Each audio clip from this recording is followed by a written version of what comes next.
Hello guys, gagawa tayo ng sauce para sa lahat na sauce ito guys. Pwede sa manok, sa lumpia, sa iba't ibang putahe guys. Pwede itong gagamitin. Ayan guys. Lagay tayo ng sabaw ng manok.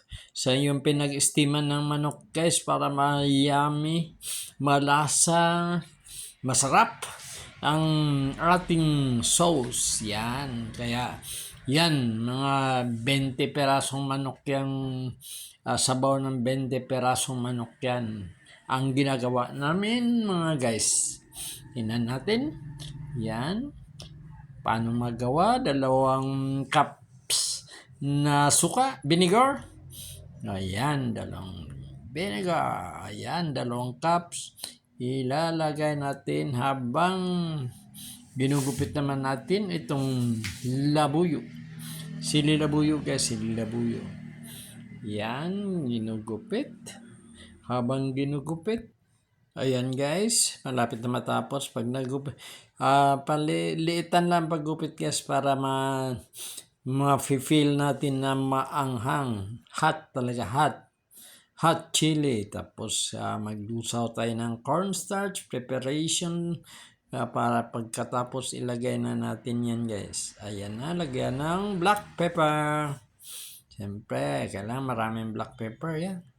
Para maanghang-anghang talaga ang sauce. Yan ang hot sauce. Yan, may chili.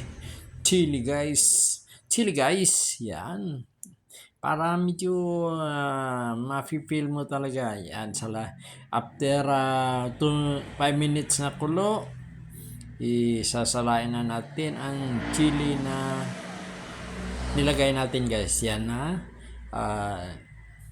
Sinasala na natin. Tapos dudurugin ito para isala uli ang chili.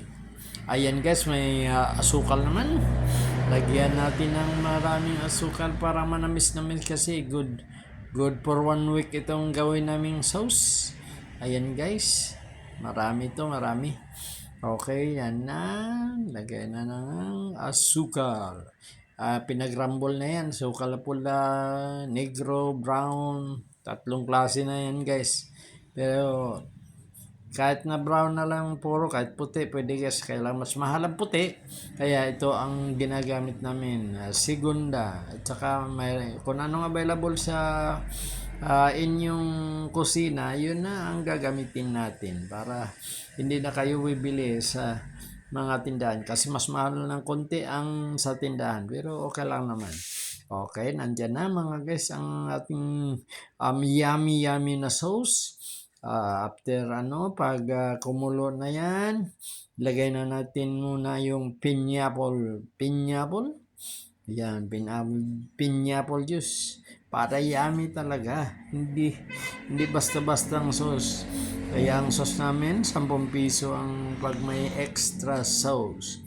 Pag may maraming nagpa-extra sauce mga guys, within 3 days lang yung yung sauce na ito. Isang malaking kaldero yun guys. Ayan, kumulo na. Lagyan na natin ng cornstarch mga guys para lumapot ng lumapot. Ayan na guys. Ayan na, malapit na ang finished product ng aming sauce Ginoo. Yan, lagyan ng ketchup at thank you for watching. Finish na ito.